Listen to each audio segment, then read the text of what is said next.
The next speaker is Sergey. Please come to the stage. Sergey will talk about small steps, big impact. And welcome, Sergey.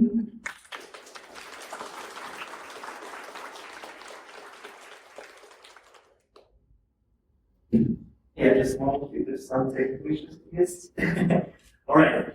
Hello, everyone. Thank you for being here. It's so nice to see you all. My name is Sergey, as we just mentioned, and today I would like to talk with you about how each and every single one of you can actually positively affect the way how processes work within your teams. First thing first, I work as a quality assurance engineer for more than 6 years now. I work in different companies, different teams, doing both B2B, B2C products of web and for desktop, products for a storing client, and some internal products. So, I have pretty huge experience working on very different teams within different processes. And before we continue, the first question I want to ask every one of you is, what is a quality assurance engineer? Or should I say, what makes us stand out from different members of our teams, or like different testers? Any ideas? Salary. That's it. I'd say it's the most important one. That's for sure. But actually, there is no good or bad answer, so you can say the first things come to your mind. Exploration. That's also the one responsibility, exploration, right? And speaking about exploration, I guess this probably is close to something I want to talk about, because if every single one of us will take a look inside our contracts, we will quickly find out that there's like the zillions of different bullet points about how we should, check the features, test environments, and stuff like this, but we rarely remember about the processes. Because if you really think about it, the quality assurance also takes really seriously the way how we look to the processes, how we explore processes within our teams. And this brings some very important perks to us. I guess it's almost like too much use nowadays for every development activity. There should be corresponding testing activity. But if you really think about it, we, quality assurance engineers, are among the very few people who actually participate in practically every single stage within software development lifecycle. A lot of analytics practically start working on the projects the moment they start discussing the initiative, right? Some of the developers forget about the feature the moment they pass it on to us. But we, being the quality assurance engineers, are discussing the initiative. We discuss with developers the way how they can implement them. We test them, sorry. And of course, some of us occasionally even release stuff to the product. So we practically participate in everything, and give us some very important opportunity to look into everything. And this is the very first principle I want you all to remember right now, is you should not be afraid to look into everything, like on a more deep level. For example, if you participate in every single stage of the process, why not to think, is everything really going on fine within our team? And this leads us to the next question, what even is a good sprint? Like, okay, we all work probably with sprints or some very similar way of process organization, and how every one of you define personally what makes your previous week before fine. Confidence in the Confidence is very common, that's for sure. Any other ideas? Yeah, let's do that. Well, I guess each and every single one of us have some vision of what is a good sprint like. The moment when we go from one stage to another stage, that everything works smoothly, there's no problems in our projects and stuff like that. Realistically though, if not every sprint, but there's a lot of times have some problems. It's either some deadlines issues, maybe some log tasks, unbalanced workloads, and stuff like this. And the way how we might identify the problems is basically the same way how we might identify that something is wrong with other people. The red flags. We see that some person might be looking good, might act good, but there's just just some minor details that told us, hey, wait a minute, that might be not right. Same thing actually goes to the processes. If you really think about it, a lot of teams already kind of measure some red flags. For example, they try to estimate their throughput, like what their velocity, how many throughputs they're making within single sprint. Some teams trying to estimate their defect leakage or debug rate. They should not do like this. I guess it was just some issue of transition, so please ignore it. There are actually a lot of more some different red flags and things you probably should estimate within your companies. For example, what is your time to release of the feature? What is your workload? Basically, how many tasks your team work at the same time? Or, of course, there are a lot of time-related things, like what is the lead time or cycle time? Basically, how much time do you spend from discussing initiative and all the way to release of this initiative? But this is usually where people start doing, track anything that is their team, but we, being politicians, engineers, people who challenge our feature on a daily basis, should not also be afraid to challenge our everyday processes. Like, we already participate in a lot of stuff. Like, we already speak with anybody, we test anybody, everything. So why don't you test the processes as well? And let's just say you take a closer look to some stages of your processes, right? You identified some of the weak spots. For example, you notice some issues with time, you notice some issues with your workload. What do you do next? You see some problems within your team, like problems within your processes. What do you try to do next? Tell PM. That's usually how it goes, yeah, right? But any other ideas? Try to properly. Don't. That's also an option. You can also ask workers how they manage these problems in other teams. Yes, that's also a very good option. Basically, you're trying to come up with some small steps. And actually, there are a lot of different stuff you can do. Like, if you have some issues on some particular stage, for example, during your finds, you might want to implement some new techniques. Like, you read some literature and you find out about 3 C's of user stories, basically current, confirmation, conversation. So you try to implement some new ideas, right? Or you might think that, wait a minute, our whole process is a mess. So let's try to switch for some different methodologies. For example, go to the acceptance-driven development, which is very popular right now. Or you might have good processes, but you always have some problems with the deadline, so you might want to limit the work within your team. For example, there's a very popular and very useful 30-60 for rules. It's mostly applied to the developers, and it basically means that every developer within a team should not spend more than 30 minutes investigating some task, no more than 60 minutes trying to do something with this task, and no more than 4 hours discussing this task with anybody else. Because if the developers spend more than 5 hours working on one task and there is close to no progress, it probably a good idea to switch this task to another developer, or maybe verifying if you mess up at certain criteria, or maybe you should probably put it to the backlog. You might not be ready to work on it right now. Or maybe everything fine on this side, but you are not really understand. Are you confident that everything was done as you intended to? So you might want to implement some definitions of done or definitions of ready. Or everything might look perfectly, but there's just some stress when you go to your work, right? You a little bit afraid to join every single meetings, or you might be a little bit stressed when you talk with your colleagues, so you might have some conflict issues within your team, so you might want to do conflict management, like my review, which basically means that you should try to de-escalate, direct the personalized each conversation between your team. As well, after all, we're all people who just want to do our work, get our salary, and release stuff in product. But I know I kind of forgot you to this slide, there is a lot of different information here, and I don't want you to remember all of it, because basically you can find everything that I just mentioned in a Google or talking with your colleagues or in like 5 minutes, and you can find so much more actually. There's bazillions different methodologies, techniques, instruments, tools that you can barely that you can basically use on a daily basis. What I want you to remember from this topic is that you should not be afraid to improvise. There is no, unfortunately, silver bullet, no things that can fix every single issue in your team, right? And some solutions that work for some people might not really work for others. But if you try to come up with something new every single time, if you're not afraid to improvise, you will definitely find a way to fix any issue. And of course, whenever you try to fix something, there are always will be challenges. People will say like, why should we bother doing anything? Like, we've been working like this for years now, so why not you continue working like we always do? And that's pretty fair point because, well, let's just say nobody wants to take responsibility, right? But realistically, if you come up with a way how you can communicate to people what you're trying to do, they probably will be more than willing to go on board with it. And in the very core of everything you're trying to do, not necessarily related to the even process of linearity, but like, basically in life, you probably should want to use three-step rule. First of all, you should set a clear goal.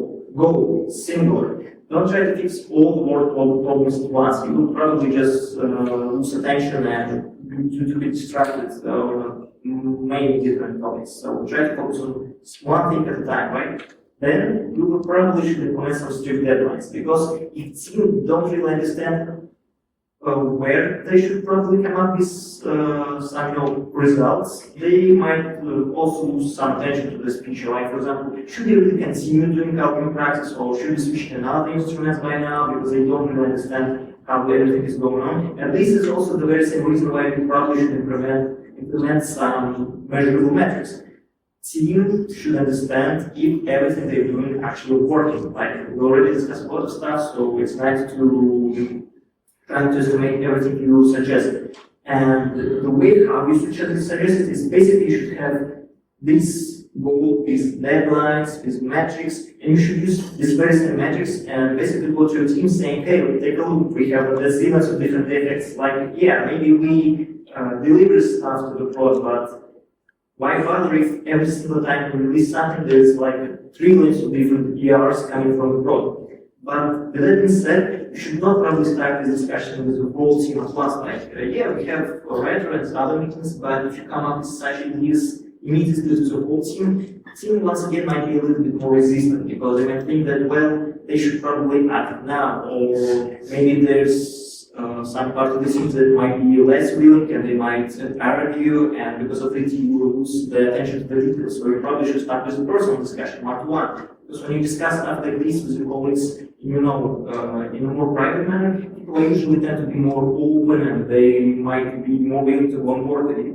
But it doesn't mean that you should talk behind people's back. This is a very important moment here. Because if you trying to undermine anyone's authorities, you might antagonize people. Basically, if any process exists, it exists for a reason. Usually because somebody implemented it. Somebody come up with this process and say, all right, we're working like this now.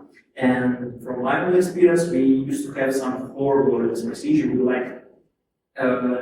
We basically released stuff via Outlook messages, and it took us like a couple of days to get this procedure. And we realized that this procedure was set by a manager of our manager. And initially, of course, we might go straight to this manager, but the problem is that in this way, we risk too much to undermine our own manager responsibilities and respect and authority, and you don't want to do this. You probably should speak with every single one member of the team, because there might be some minor details that other people are not familiar with, but they do know. And it's like basically this is founding defects. When we found some defects and we return them to the developers, we're not saying stuff like, you know what, you have no idea how to work, I don't like your code, so go fix it. No, we don't try to be enemies with them. We just bring them stuff that, hey, if you try to work on this, feature will be better. Same thing goes with the processes. And of course, last but not least, you should lead a discussion. It doesn't mean that you should take all responsibility for the processes within your team. No, once again, there is, no I within the team. Everyone working as a single machine, so responsibility should be distributed equally within members. But if we, as a quality assurance engineers, are more or less in a privileged position where we can see some problems, we can measure these problems with metrics, we might improvise with some solution. We also should not be afraid to take some responsibility and to offer these solutions, right? There might be some issues related to when we are going to do this, because, let's be real, we have a lot of discussion regarding our daily features, daily work. So you probably should use some techniques like you should set time boxes. For example, in our team, we occasionally do stuff where each person can just 2 minutes to talk about everything, because when you limit time the person can talk, they usually try to be more focused on what exactly they're trying to say. And there's no emotional background, there's simply not enough time for this.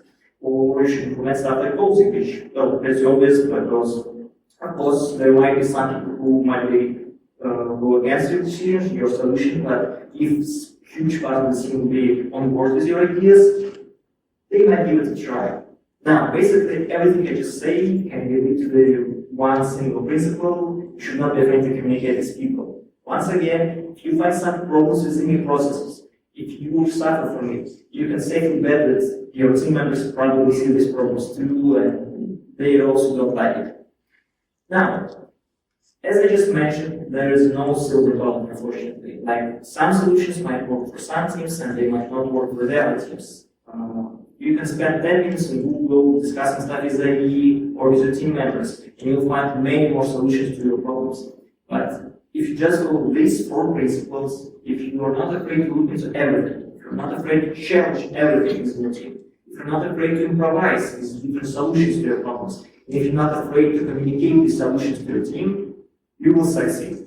You might not succeed from the very first try, but the more and more you go on with these 4 principles, if you use these 4 principles as a basic building block to the way how you organize processes within your team, you will very quickly find out how the work in your team become more stable, more efficient. And the thing I want you to get from this presentation is that next Monday, when we will return to our work, and we will return to our teams, please keep these 4 principles in mind. Take a closer look at your processes within your teams and just try to think, is everything really going on well in our teams?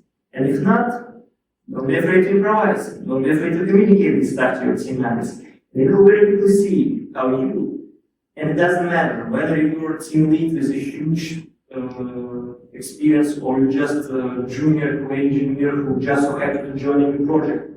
You, as a quality assurance engineer, have, as I mentioned before, very privileged position of working on this project. You look into everything, you challenge everything, you improvise, you communicate, and then you will make your work, your of your goals, so much better, simpler, and efficient. So, good luck all. Thank you for being here. It was a pleasure talking to you.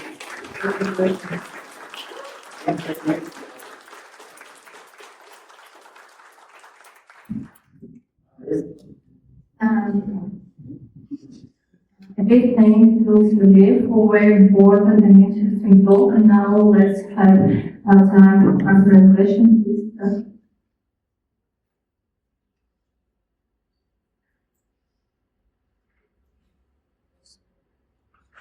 So, please jump on the first one.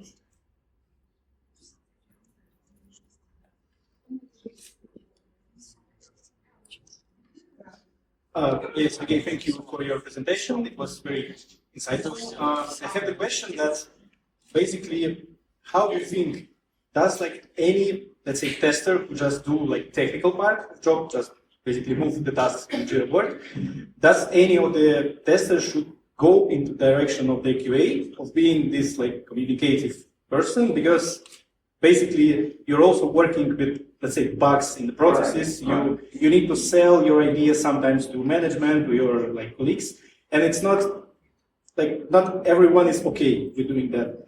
So the question is there a way, if you're this kind of person, is there a way to grow in the QA without actually being QA? Is there any like other way? Yeah, I see. That's actually a very good question because there is a phrase that every single member of any team can be basically divided in technical people and people. People who are more, like to work with tools and instruments and features, and people who are more like to talk with about anything basically. And you should not necessarily try to be both. You should people, because let's be real, people who are more introvert, who's not really like to talk with people, it might be just pure suffering for him or for her to try to communicate his or his ideas to team members. But with that being said, being part of the team doesn't necessarily mean that you should try, to do everything you just mentioned on a daily basis, right? You being, let's say, just a tester who, let's mention, work with some instruments, like do some daily testing, you still work on different stages within your team, like you still lock within some sort of processes. And if you just look into this and you see some problems, you don't necessarily have to drive all of them. You already take a look, you already challenged it within your head, so you might just communicate it to your colleagues, like in a one-to-one discussion, and let this colleague do the talking, because there is always some people on the team who are more willing to do some changes, so you will not necessarily have to take on responsibility right now, you may just communicate it to the other person. And the thing I want you to remember, these four principles are very important, but it doesn't necessarily mean that you should try to follow all of them, because once again, for example, the communication principle might be very hard for some people, and it's okay. Some people might try to very hard to improvise with different solutions, and it's also okay. The idea here that you should understand that these four principles are like the basic building block. Each of these principles will help you and will make your work or your colleagues better. So you should not be afraid to, just take some of this that you find more in touch with your nature, and just to try to, give it to your colleagues. For example, find the person who maybe work with you, like they also see the problem and can get this problem. So say, hey, how about we discuss this stuff? And this person might actually want to discuss this stuff. So just find something that will be more in touch with your nature. Thank you. Thanks. Yeah.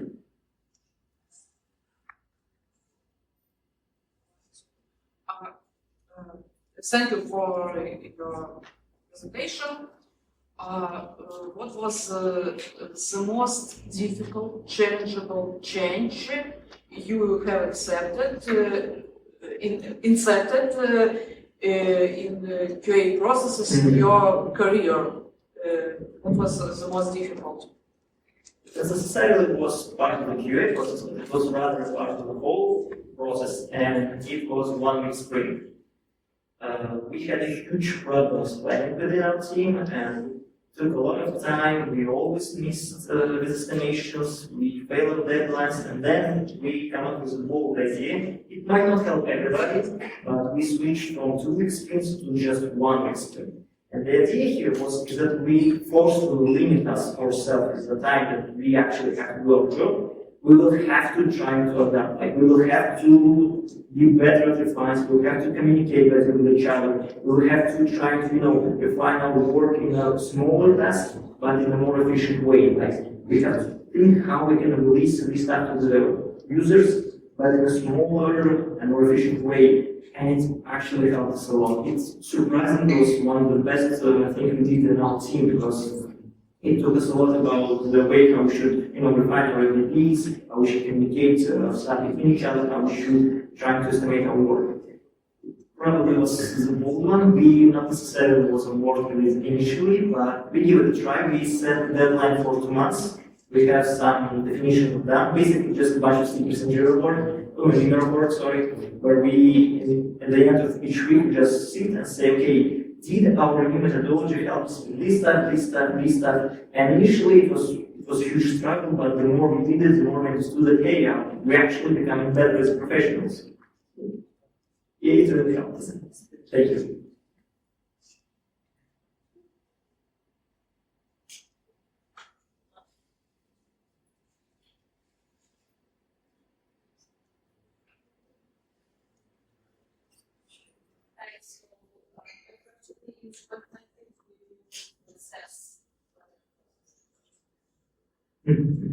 That's a great question, because there are so many metrics, and from my experience, I found time-related metrics to be the best at the initial stages of any changes. Like, no matter what your team is doing, if you measure stuff like what is the time to release, like when you finish task, how much time is the day to prepare release, or how much time does a single developer actually work on the same task on one task, or how much time did the QA engineer test this task compared to what you estimated at the very beginning of the sprint. It's usually bring the best insights, because you can understand, okay, we failed our estimation, why? Or, okay, we succeeded with our estimation, but we did it a little bit faster, maybe, and stuff like this is usually a very basic building block for any future changes.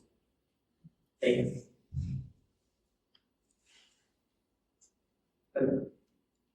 This label is small. Sorry, this table is really small. I don't know. Yes.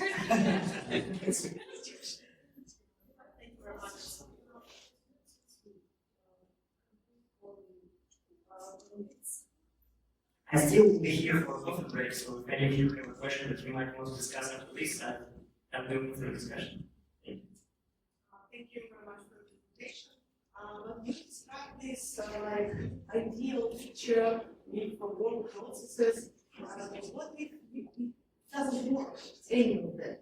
Like your team don't hear you, your developers ignore you. You wait for bug fixes like 3 days at least full of your bugs.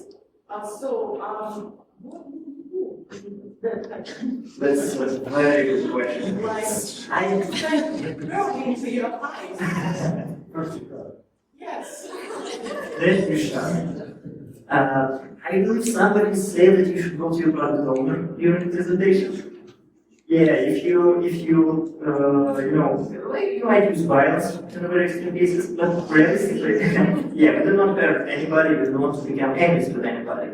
Usually, it's a very good question because this is usually what happens, right? Because nobody wants to take responsibility, nobody wants to change the way how we work for like years now. So usually it helps when you start with the smaller things. Like you might have a huge problem with blockers and stuff like this, but usually you should try to find or identify the smallest thing you can try to change. And if you just start this process of any changes or communication at least, like I think we had this slide, yep. If you set just a minimum goal possible, like for example, for example, think that our retrospective discussions are not really effective, so we'll start with changes in the way how we organize our retrospectives, and you go via all of these, like you propose some metrics, and probably in this case, the last one will be the most important one. If you're not afraid to take a lead, and if you might try to organize this somewhere yourself, it will be a good start, like, because from my experience, it's surprisingly work like, like an actor line. The moment you start, you quickly see that the further down the line you go, the easier and easier it's to make some changes, and the better and better the machine actually becomes at the very end. So it might take a lot of time. I worked in different teams, and there was one team in particular that wasn't really open to changes, and it took a while to, come in an agreement, and occasionally I have to admit, I had to go to some other teams and ask, hey, can you please join the meeting just for a moment so we can show how actually the developer will be and stuff like that. Of course, you use different words, you got the idea. So yeah, you should probably try to improvise the most you can. Like you should not be afraid, especially right now with AIs and stuff, so when you can go for advice for different people, do something. So yeah, basically don't be afraid to push people. Thank you very much.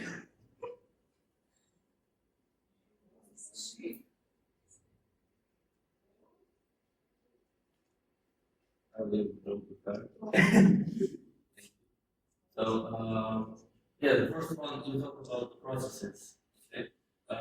Do you have opportunity to push it? It's always pushing, but it is to advocate for some, let's say, non-functional software characteristic like performance. And it wasn't in scope, but you really, you are all over the place, and you know that you really bring value to end users. Did you have the opportunity to advocate for those kind of, NFRs, being it software accessibility, for example, for people with disabilities or performers or something like that? That's the first question. And how did that go? And the second one is, do you remember a change that you really believed in, like you were either hyped, about it or something, and it just wasn't accepted. It was pushed back by the team. And did you learn from it and what? Oh, that's a very good pair of questions. I started with the first one because it's probably easier to answer. Yes, actually, we implemented a bunch of such changes. First of all, it was performance testing, and it was done on the QA side because initially our product worked very well, but we noticed that in some seasons, like the seasons where more people joined our product started working stably, and I actually tried to introduce performance testing for years on this product, but the moment we started with CPRs, it was like, aha, you just grab the CR, should push it to the team, like, take a look at this. You see people already start saying that our product is shit, so let's do something about it. Let's implement product testing, or performance testing. Here's JMeter, this is how it works. Here's Postman, bad ideas, let's not use it. And initially the idea was here that, of course, team was like, yeah, we probably should start doing something, we don't know why. This was a moment when I basically say, okay, I know what we should be doing. So we basically just propose this idea, you show how it works, and the more we're doing it, the more team will join this idea, and this was the way how we basically implemented performance testing within our team, and right now it's like standard procedure. The second question is also a good one. There was an idea when we tried to push more information within our team for years, and we even managed to get some subscription. We managed to make our company buy us Visual Studio subscription, stuff like this. We get a lot of courses, but we basically were, and developers were on board, so we know how to code these unit tests. The QA side of the team was willing to cover stuff with end-to-end test. We were ready, then it went nowhere because nobody had enough time. And I did say that one big sprint was a great idea. This was probably on the downside because we very quickly find out that okay, we all want to do this stuff, but we don't have this time enough right now, so we'll do this next week. Then we again have no time, and for like a year and a half, I guess, we still don't know where. We still lack of information, even though the whole team wants to do it. This is really painful. Yeah, but thank you. These were great questions. A lot of good questions, actually. It's my pleasure to discuss this stuff with all of you. You're a wonderful audience, so thank you all very much.